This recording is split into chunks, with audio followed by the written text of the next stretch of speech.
Hello everyone, welcome all of you to my channel Pi academy. कैसे हो सब लोग? आई होप सब अच्छे होंगे। तो today we will start the new topic और theoretical topic, that is electromagnetic wave. Electromagnetic wave. और ये जो टॉपिक है, ये टॉपिक काफी इंटरेस्टिंग और काफी इजी टॉपिक्स है, बट इसमें कई चीजें काफी अच्छे तरीके से डिफाइन की गई है जो कि आपको समझना है। इलेक्ट्रोमैग्नेटिक वेव मतलब वेव दो टाइप की होती थी, एक मैकेनिकल वेव और एक नॉन मैकेनिकल वेव। जिसमें से अपन ने अभी तक जो भी पढ़ा है, जैसे वेव ऑप्टिक्स में अपन लाइट के वेव्स के बारे में पढ़ते हैं, that is non mechanical wave. Light does not need medium to travel. और जैसे वेव ऑन अ स्ट्रिंग में अपन ने पढ़ा है mechanical wave, string needs medium to travel. और sound waves need medium to travel, that is also mechanical wave. Correct? तो ये चीज आपको समझना जरूरी है कि कौन सी मैकेनिकल वेव है, कौन सी नॉन मैकेनिकल वेव है। But electromagnetic wave is non mechanical wave.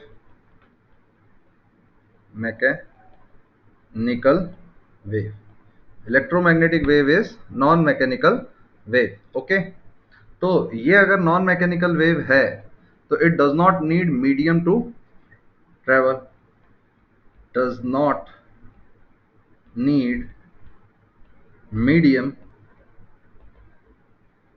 To travel, to travel. Correct? और ये जो इलेक्ट्रोमैग्नेटिक वेव है, ये वैक्यूम में स्पीड ऑफ लाइट, लाइट भी एक इलेक्ट्रोमैग्नेटिक वेव है। और बेसिकली इलेक्ट्रोमैग्नेटिक स्पेक्ट्रम होता है microwave, infrared, radio wave, VIBGYOR, visible region, ultraviolet region, X rays, gamma rays. ये सब इलेक्ट्रोमैग्नेटिक वेव्स का स्पेक्ट्रम है। ठीक है? इनमें से अपने को बहुत छोटा सेक्शन दिखता है जो कि विजिबल रीजन, और वही रीजन को पढ़ने के लिए हम ज्योमेट्रिकल ऑप्टिक्स या वेव ऑप्टिक्स जैसे टॉपिक्स को स्टडी करते हैं। ओके, बट ये वाला जो पार्ट है ये पूरे को डिफाइन करता है। इसको हम किस तरह से स्टडी करेंगे, कैसे करेंगे और कैसे कैसे इसके बारे में रिसर्च हुई है, ये भी हम सब देखेंगे। ओके, तो let's start with the introduction. Introduction, ये थोड़ा बोर्ड टाइप का टॉपिक है। बोर्ड बोर्ड में आने वाला क्वेश्चनों में से टॉपिक है ये। इसमें फॉर्मूला बेस्ड आपको ज्यादा चीजें मिलेगी, और थेरोटिकल टॉपिक है जिसकी आप थेरी भी ध्यान से लिखना और ध्यान से समझना। ओके, मतलब Orsted experimentally predicted that the electric current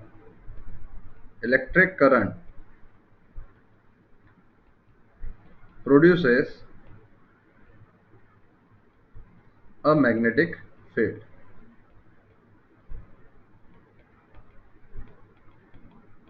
मतलब अपन ने मैग्नेटिक इफेक्ट ऑफ करंट में ये चीज भी पढ़ी थी कि ऑर्स्टेड प्रोड्यूसेस, मतलब electric current produces magnetic field. Faraday from his experiment from his experiment on electromagnetic induction, electromagnetic induction found that found that a changing magnetic field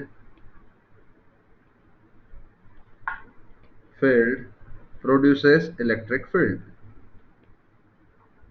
produces electric field। मतलब आप यहां तक समझे क्या कि ऑर्स्टेड ने experimentally ये प्रेडिक्ट किया था कि electric current produces magnetic field. जैसे वायर के अक्रॉस अगर आप देखोगे तो अगर करंट इधर है तो आप राइट हैंड थंब रूल से मैग्नेटिक फील्ड लाइंस बता सकते थे। फिर Faraday from his experiment of electromagnetic induction found that a changing magnetic field produces electric field. Changing magnetic field produces electric field. Correct. क्योंकि आप एक चीज देखो कि मैग्नेटिक फील्ड अगर चेंज होती है तो इंड्यूस्ड इलेक्ट्रिक फील्ड या इंड्यूस्ड ईएमएफ प्रोड्यूस होता है, और अगर इंड्यूस्ड ईएमएफ प्रोड्यूस हो रहा है तो वहां पे इलेक्ट्रिक फील्ड जनरेट हो रही है। करेक्ट। यहां तक आप ये चीज समझे। At this time the clerk Maxwell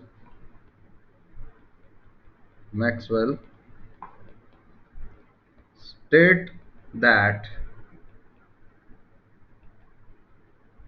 that the magnetic field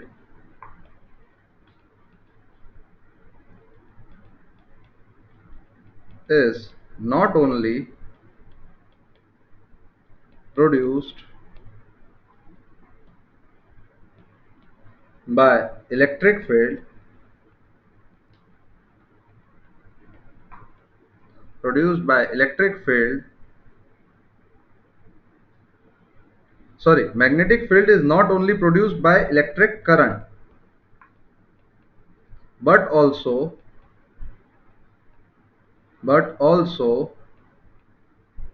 by a time varying electric field.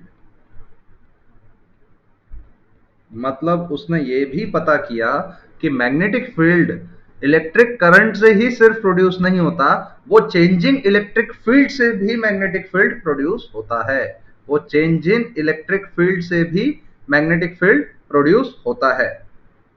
जैसे मैक्सवेल फॉर्मुलेटेड, लिखना ध्यान से, जल्दी जल्दी लिखना, थ्योरेटिकल टॉपिक है। Maxwell formulated a set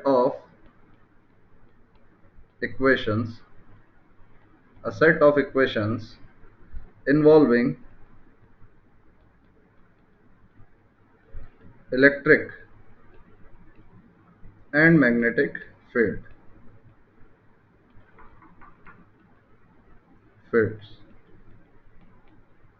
Maxwell formulated a set of equations involving electric and magnetic fields and their sources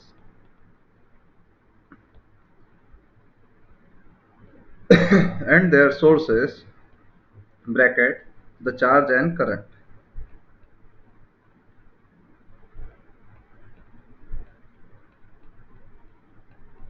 The charge and current. Correct.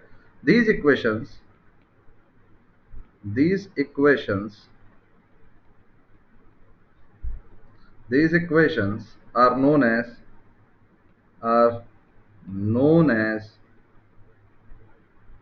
Maxwell's formulae.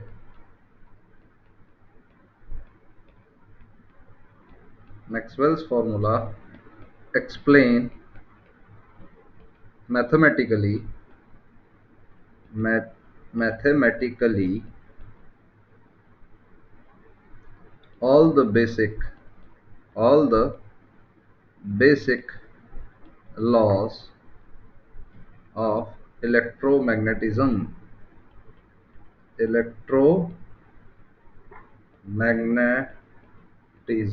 All the basic laws of electromagnetism. तो Maxwell all basic laws of electromagnetism. इसके आगे next line में लिखना Maxwell Maxwell through his equations come out with most uh, important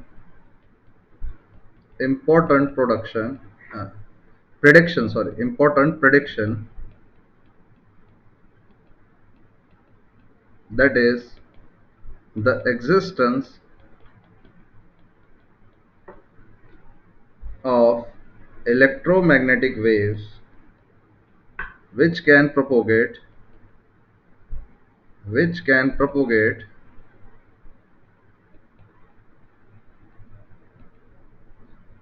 in space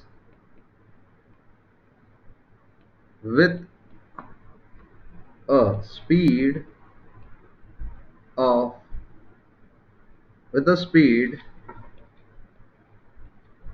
very close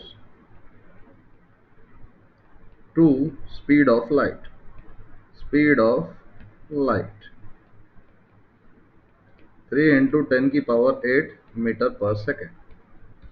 By this, the Maxwell conclude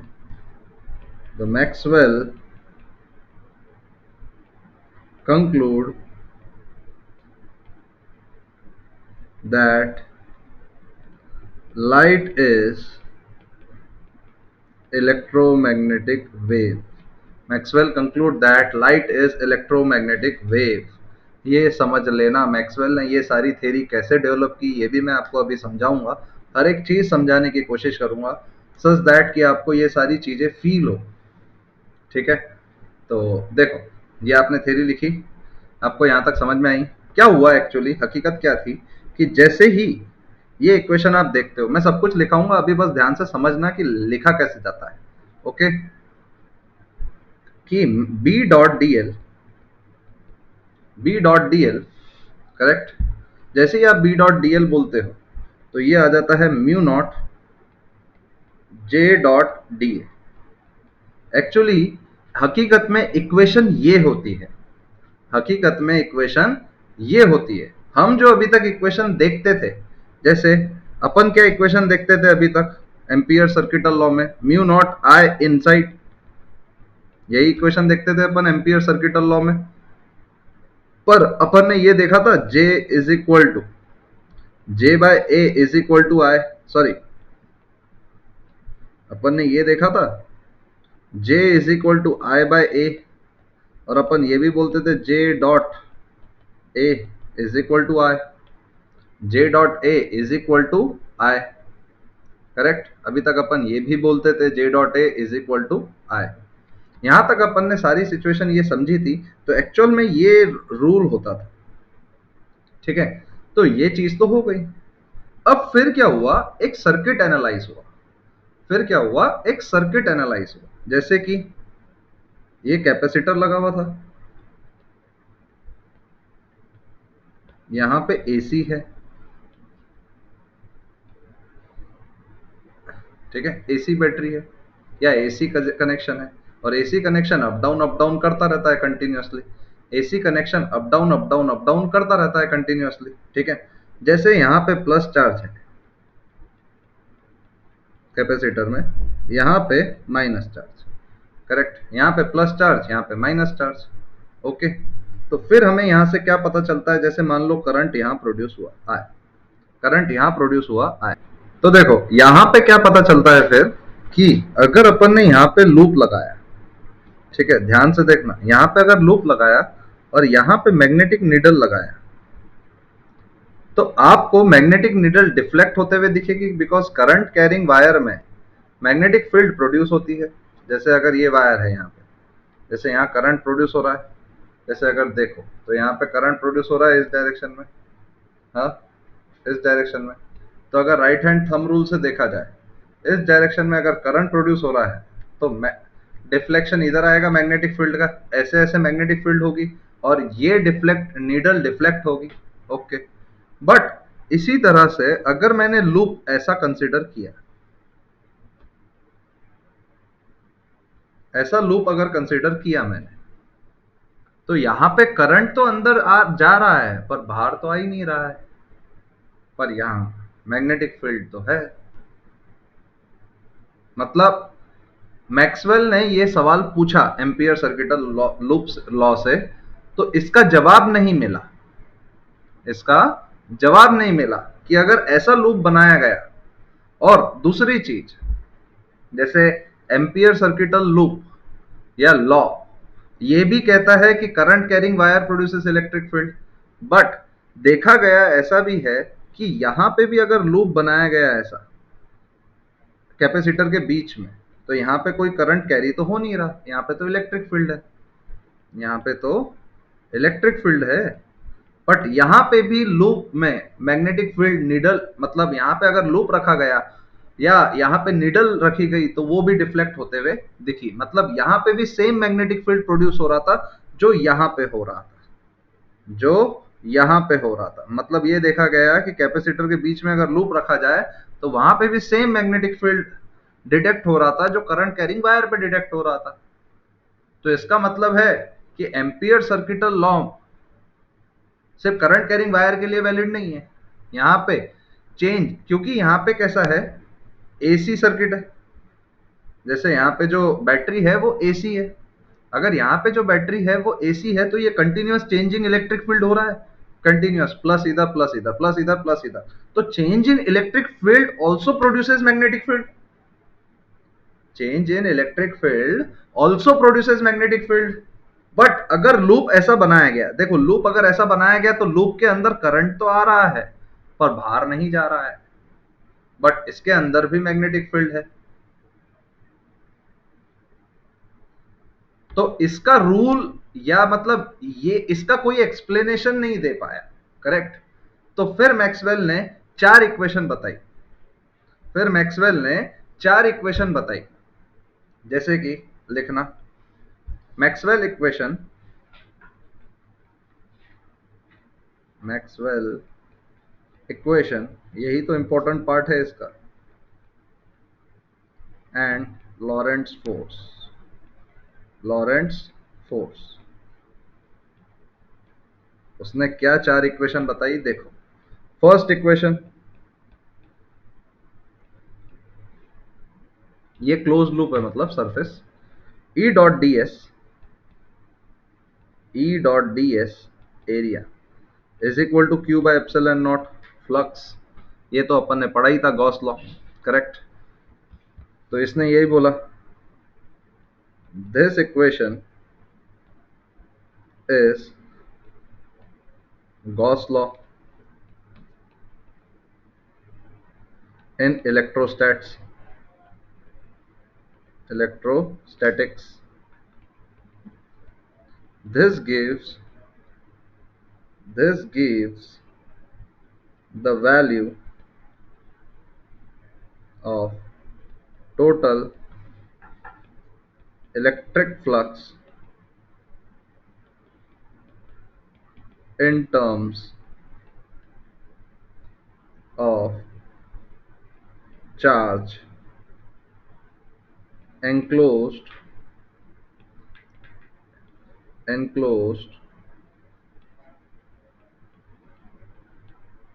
by surface S, enclosed by surface S, correct. फिर second ये दिया गया rule,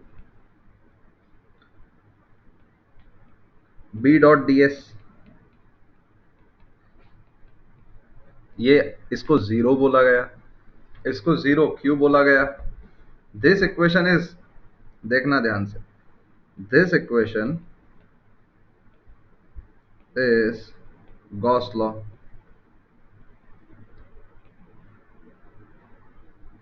in magnetostatics. So statics, this law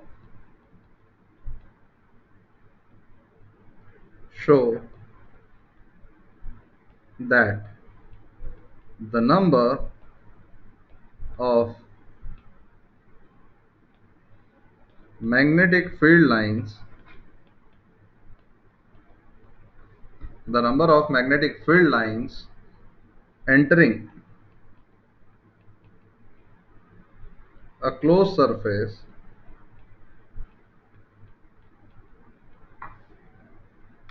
is equal to the number of magnetic field lines leaving it। समझ में आया। इसलिए B dot D S यहाँ पे जीरो होता है, इसलिए B डॉट डी एस यहाँ पे जीरो होता है। It confirms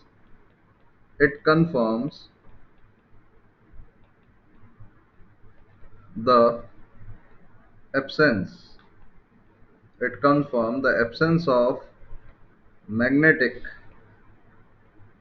monopole. It confirms the absence of magnetic monopole. It confirms the absence of magnetic monopole. ठीक है, ये दो इक्वेशन अभी तक हुई। फिर थर्ड इक्वेशन ये आती है। थर्ड इक्वेशन ध्यान से समझना, थोड़ा सा थ्योरेटिकल टॉपिक है, ध्यान से थोड़ा सा पेशेंस से पूरा ऑब्जर्व करके देखना, पूरा ऑब्जर्व करके समझना और हर एक चीज लिखना। ओके, फिर आता है E dot D L is equal to minus D by D T surface B dot D S. B dot D S मतलब ये फ्लक्स है, इसको आप ऐसा भी लिख सकते हैं minus D phi B by D T. मतलब रेट ऑफ चेंज, फ्लक्स अपन ने बोला था ना, change in flux, change in magnetic flux बोला था या नहीं बोला था? Change in magnetic flux produces induced electric field, produces induced electric field, यही तो अपन ने बोला था। this equation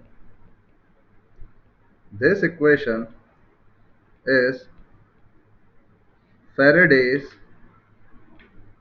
law of electromagnetic induction. Electromagnetic induction. This equation is Faraday's law of electromagnetic induction. This law gives a relation between electric field and a changing magnetic field, changing magnetic flux.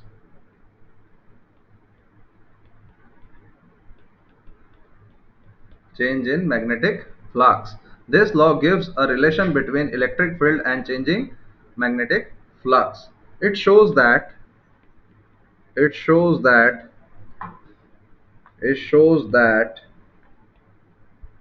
the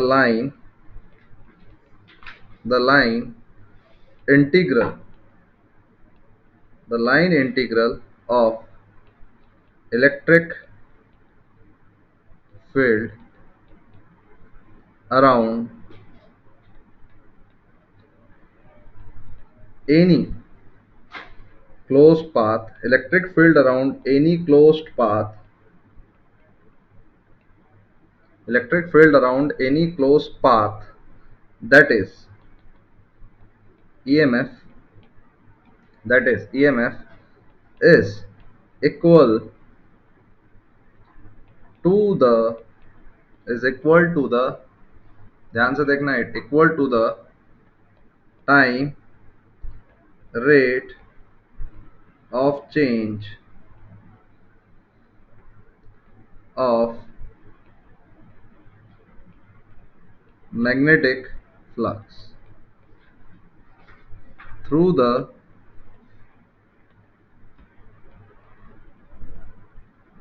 surface bounded by closed path.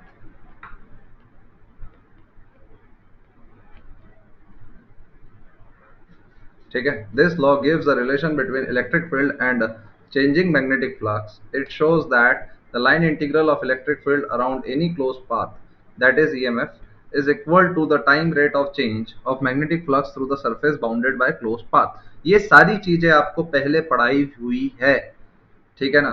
बस यहाँ पे तो आपको लिखाया जा रहा है कि कौन सी चार इक्वेशंस है जो मैक्सवेल ने बताई गई है, ठीक है। फिर उसने ये भी बताया, सुन लेना ध्यान से, फिर उसने ये भी बताया कि यहाँ पे जो करंट है, जैसे मान लो कि डिस्प्लेसमेंट करंट, यहाँ पे उसने एक टर्म डिफाइन की, दैट इज डिस्प्लेसमेंट करंट। जैसे कि देखो, इसने जो फोर्थ इक्वेशन बताई, जो कि सबसे इंपॉर्टेंट इक्वेशन है, वो ये फोर्थ है, कि integral B dot D L, integral B dot D L is mu naught I plus mu naught I D, displacement current, displacement current, ठीक है। और आई डी की वैल्यू उसने क्या बताई है, ध्यान से देखना। जो आई डी था उसने ये बताया epsilon not change in electric flux, rate of change in electric flux. जो डिस्प्लेसमेंट करंट है, यहां पे जो, सुनो बात को समझो, यहां पे जो मैंने कैपेसिटर बोला, तो कैपेसिटर के बिटवीन द प्लेट्स में हमें चेंज इन इलेक्ट्रिक फील्ड दिख रहा है, उसके कारण इलेक्ट्रिक फ्लक्स चेंज हो रहा है, उसके कारण वहां पे मैग्नेटिक नीडल डेविएट हुआ, मतलब मैग्नेटिक फील्ड प्रोड्यूस हुआ। वो मैग्नेटिक फील्ड प्रोड्यूस होने की वजह हमने क्या बताया, जो भी करंट प्रोड्यूस हो रहा था, वो करंट अंदर जो था उसको हमने डिस्प्लेसमेंट करंट का नाम दे दिया, उसको हमने डिस्प्लेसमेंट करंट का नाम दे दिया।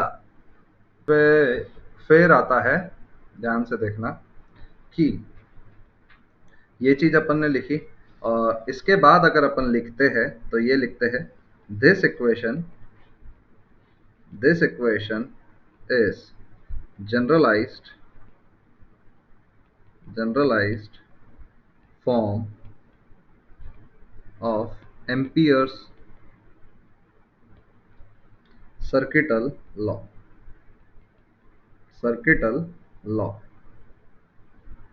modified by Maxwell and is known as Ampere's Maxwell and is known as Ampere's Maxwell law and is known as Ampere's Maxwell law. This law shows that the line integral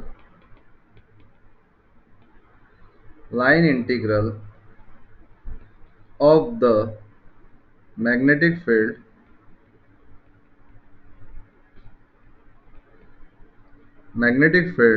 around any closed path is related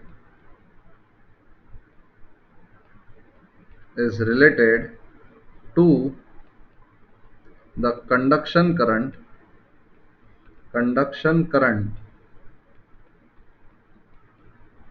I and displacement current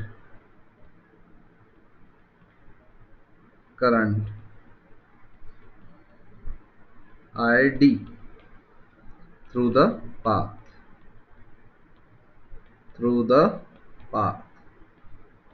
correct, displacement current ID through the path। और fifth equation जो आता है that is Lorentz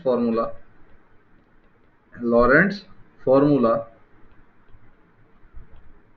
जो कि अपन ने पढ़ा हुआ है, क्यू ई और V cross B plus V cross B, correct. ये 5 फॉर्मूले हैं जो मैक्सवेल ने जस्टिफाई किए। बेसिकली फर्स्ट 4 फॉर्मूले मैक्सवेल ने जस्टिफाई किए। अपन बता सकते हैं कि मैग्नेटिक फील्ड इलेक्ट्रिक फील्ड में भी ट्रांसफर हो सकती है अगर हमने फ्रेम चेंज किया तो। ये भी अपन ने लॉरेंट्स फोर्स में पहले देखा हुआ है, करेक्ट। यहाँ तक आपको आई होप सारी इक्वेशन समझ में आ गई होगी। ये भी समझ में आई होगी कि मैक्सवेल ने ये भी देखा कि प्लेट्स के बीच में करंट तो है ही नहीं, पर तब भी मैग्नेटिक फील्ड हो रही है कि नहीं। जब भी नीडल डिफ्लेक्ट हो रही है मतलब मैग्नेटिक फील्ड प्रोड्यूस हो रही है, तो ये मैग्नेटिक फील्ड किसके वजह से प्रोड्यूस हुई, चेंज इन इलेक्ट्रिक फ्लक्स। ये मैग्नेटिक फील्ड किसके अंदर प्रोड्यूस, किसके वजह से प्रोड्यूस हुई, that is change in electric flux. तो उसने बोला जो भी मैग्नेटिक फील्ड या जो भी मैग्नेटिक फ्लक्स, जो भी नेट मैग्नेटिक फ्लक्स जो करंट बाय कंडक्शन और डिस्प्लेसमेंट करंट के थ्रू जो टोटल है वो हम कैलकुलेट करेंगे। डिस्प्लेसमेंट करंट और कंडक्शन वायर के कारण करंट, इसके कारण टोटल जो करंट है उससे जो हमें फ्लक्स मिला उसके वजह से हम कैलकुलेट करेंगे। अभी तक हम एम्पियर सर्किटल लॉ में सिर्फ किसके वजह से कैलकुलेट करते थे, जो करंट है, करंट इनसाइड द लूप। अब हम डिस्प्लेसमेंट करंट को भी कंसीडर करेंगे। ठीक है, यहां तक आपने सारी थ्योरी लिख ली। ठीक है, बोलो। अब आता है next heading, that is electromagnetic waves. That is electromagnetic waves. कैसे प्रोड्यूस्ड हुई, कैसे देखी गई, क्या क्या इसका सिग्निफिकेंस है, क्या क्या चीज़ें हमें ऑब्जर्व करनी चाहिए, हमें क्या क्या चीज़ें समझनी चाहिए, ये सब इसमें देखा गया। कैसे देखा गया देखना। According to Maxwell, according to Maxwell,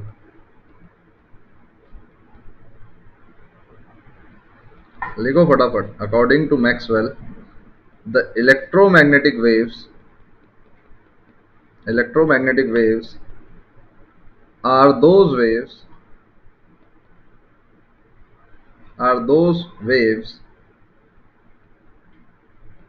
in which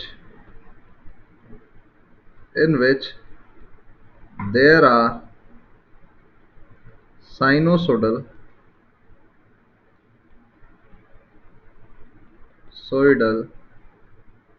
variation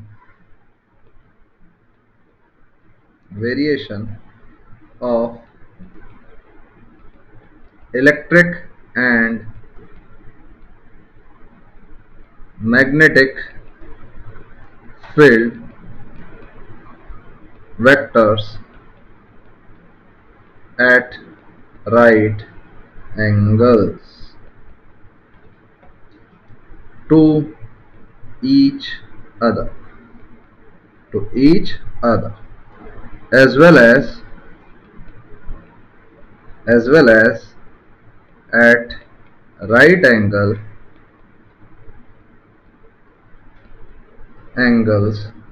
to the direction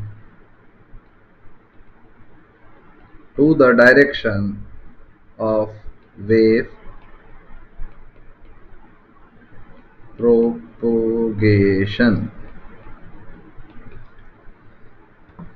ठीक है, according to Maxwell the electromagnetic wave are those waves in which there are sinusoidal variation of electric and magnetic field vectors at right angles to each other as well as at right angles to the direction of wave propagation, to the direction of wave propagation. समझ में आया? तो ये चीज आपको ध्यान रखनी है। Okay, the electromagnetic waves are those waves in which there are sinusoidal variation of electric and magnetic field at right angles. इसका डायरेक्शन, इसका डायग्राम कैसा बनता है ध्यान से देखिएगा जरा। ठीक है, मैं डायग्राम बना के दिखाता हूँ आपको।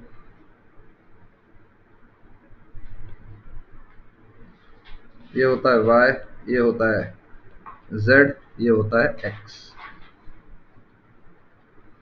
तो ये होता है इलेक्ट्रिक फील्ड का डायरेक्शन।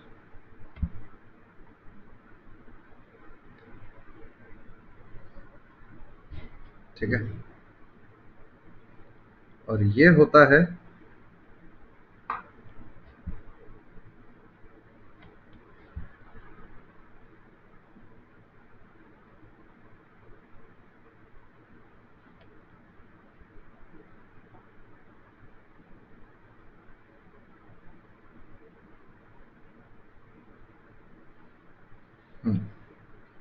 मतलब अगर इलेक्ट्रिक फील्ड का डायरेक्शन देखा जाए तो वो ऐसा होता है।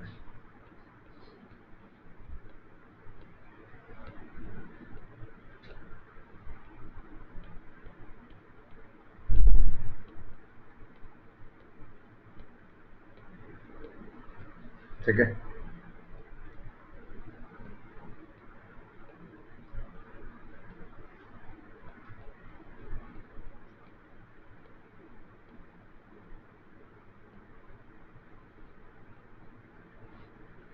ठीक है।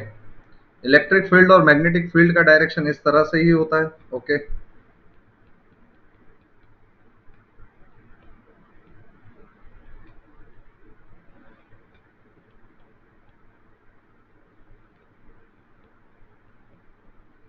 ये है परपेंडिकुलर, मतलब इलेक्ट्रिक फील्ड इस तरह से ट्रेवल करती है और मैग्नेटिक फील्ड इस तरह से ट्रेवल करती है।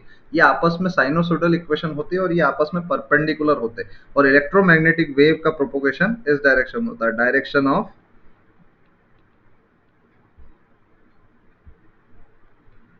Propagation,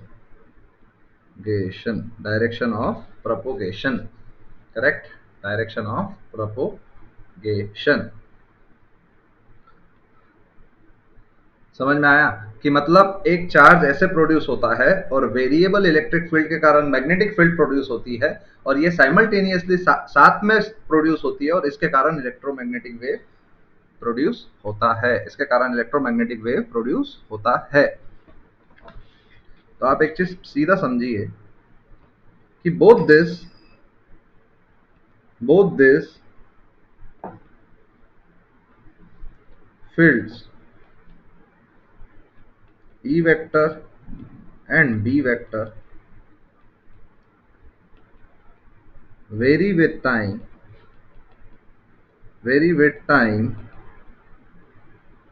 and space, vary with time and space, and have the same frequency, Both these fields, electric field and magnetic field, vary with time and space and have same frequency, The electromagnetic waves can propagate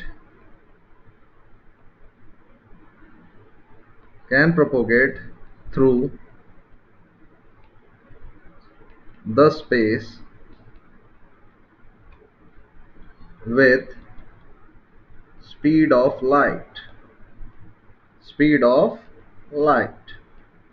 that is 3 into 10 की power 8 meter per second, that is 3 into 10 की power 8 meter per second, can propagate with the speed of light, that is 3 into 10 की power 8 meter per second. फिर इसके बाद ये आता है कि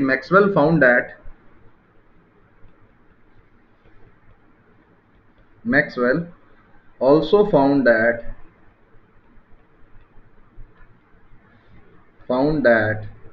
the electromagnetic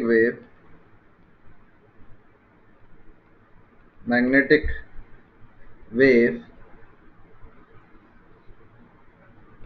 should travel in free space or vacuum with a speed given by c is equal to 1 upon root mu naught epsilon naught. Speed is equal to 1 upon root mu naught epsilon naught. समझ में आया? c is equal to 1 upon root mu naught epsilon naught, where ये आपने पढ़ा हुआ है magnetic field में, ठीक है ना। यहाँ पे ये पहले भी आपको पढ़ाया हुआ है मैग्नेटिज्म में, ठीक है। Where mu naught and epsilon naught are permeability and permittivity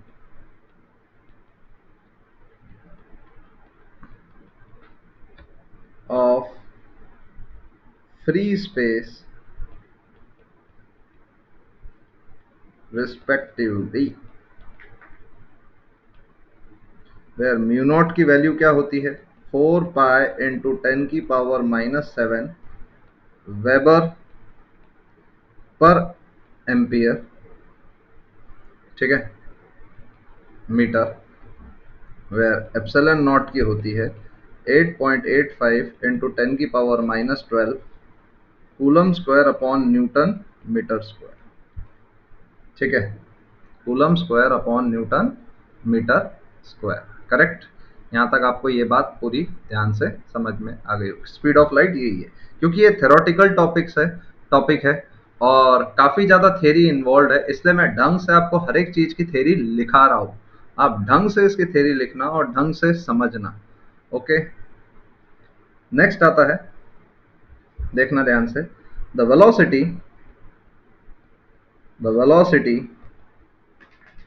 of electromagnetic wave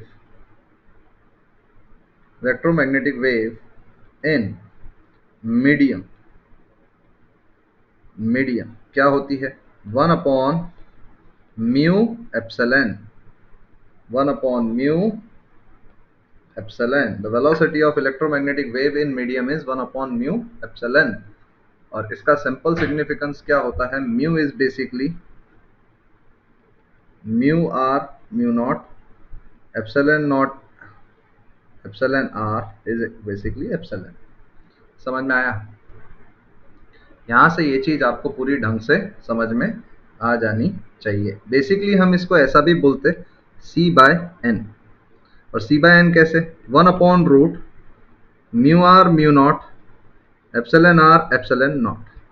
ठीक है, तो 1/√ε0 म्यू नॉट को अपन रूट बोल सकते म्यू आर एप्सिलॉन आर, और इसको अपन सीधा बोल सकते C/n। तो n की वैल्यू क्या होती है? n की वैल्यू क्या होती है? रिफ्रैक्टिव इंडेक्स की, या रिफ्रैक्टिव इंडेक्स भी बोल सकते हैं आप मीडियम का। ये अपन ने ऑप्टिक्स में भी यूज किया हुआ है, mu R epsilon R. Relative permittivity और रिलेटिव परमिएबिलिटी। करेक्ट। यहाँ तक ये चीज समझ में आ जाना चाहिए। और इसको अपन बोलते एब्सोल्यूट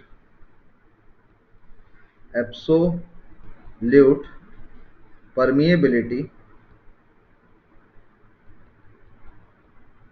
और इसको अपन बोलते एब्सोल्यूट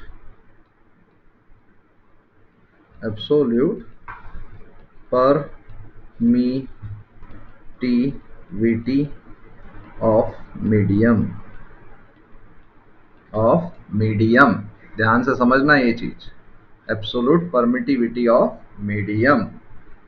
समझ में आया यहाँ तक? पक्का? तो यहाँ पे अपन ने ये सारी चीजें देख ली। ठीक है, अब इसके आगे अपन पढ़ेंगे production of electromagnetic wave next lecture में। तब तक के लिए stay tune with our channel Pi Academy. और अगर आप इस चैनल पर नए हो तो please like, subscribe, share and comment. ठीक है, तो चलो फिर मिलते हैं नेक्स्ट लेक्चर में।